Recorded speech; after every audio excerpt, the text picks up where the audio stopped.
नमस्कार, म सन्तोष Karki, Himalayan football क्लबको अध्यक्ष।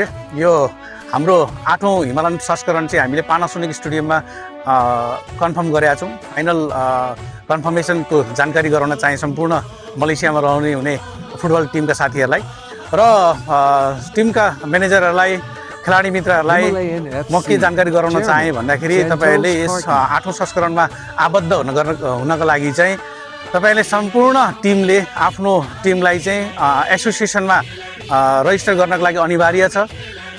2026 जनवरी 25 सम्ममा तपाईले टिम रजिस्ट्रेसन सँगै खेलाडीलाई रजिस्टर गरिसक्नुपर्छ। मैले तपाईलाई यो पानासोनिक स्टेडियममै हाम्रो फाइनल भयो 8औं संस्करण भन्ने जानकारीको लागि मात्रै एउटा सानो भिडियो क्लिप बनाउँदैछु र हाम्रो धनराशि चाहिँ 41,500 फर्स्ट प्राइज र 21,500 सेकेन्ड प्राइज लगायत विविध पुरस्कारहरू सँगै ट्रफीहरू छन्। तपाईहरुले आफ्नो सिट सुरक्षित राख्नुहोला र मलेसियामा कार्यरत भएर पनि खेलकुदलाई माया गरिदिने सम्पूर्ण अडियन्सलाई पनि म सलामका साथ तपाईहरुलाई वेलकम गर्न चाहे। चाइनिज न्यू इयरमा भव्यताका साथ यो 8औं हिमालयन संस्करणलाई चाहिँ सफल र भव्य पारौँ। धन्यवाद।